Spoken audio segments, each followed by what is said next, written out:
Good morning. Today is Friday the 6th of May.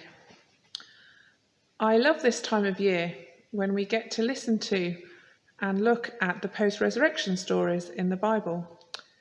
For me, they are probably my favourite part of the Gospels because they offer to us so much hope.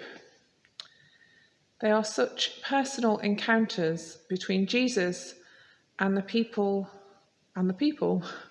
which show not only his humanity, but also how life-changing an encounter with Jesus can be.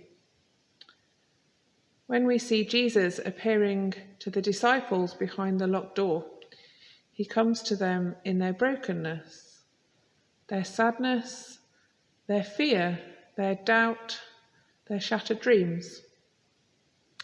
But as he calls them and breathes his Spirit on them, they are transformed into people filled with hope, confidence, and faith. I just love this passage because it has given me and gives me such hope. Jesus comes back to the disciples perfect, but with the scars still on his hands.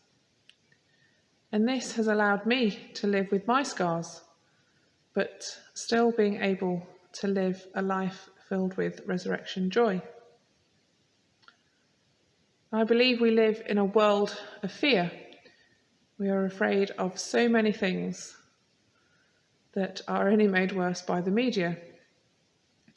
But I believe that the challenge is to remember that Jesus comes to set us free from our fears, because there is no fear in love, and perfect love drives out fear. His resurrection marks on his hands are a sign of love driving out fear. We too can stand in that place of confidence. But this isn't easy, is it? And I know it's something that I struggle with on a daily basis. But the resurrection stories offer to us a chance to find hope.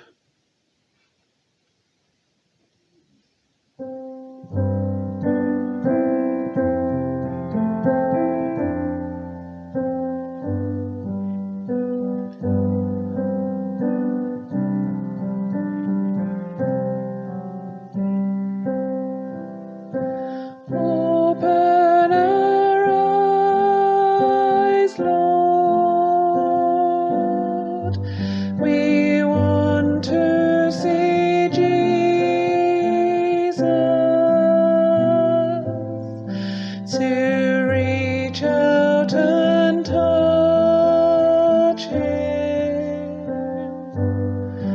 and say that we love him. Open our ears, Lord, and help us to listen.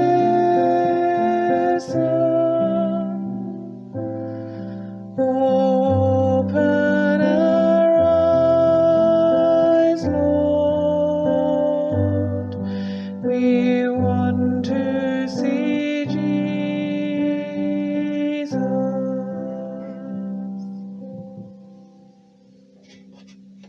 Let's pray.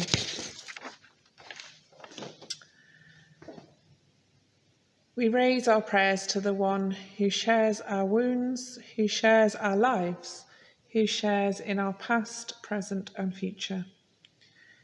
We thank you for the inspiration of the disciples who emerged from behind hidden doors and walked and acted in faith, sharing in all the possibilities which you, Jesus Christ, called them to.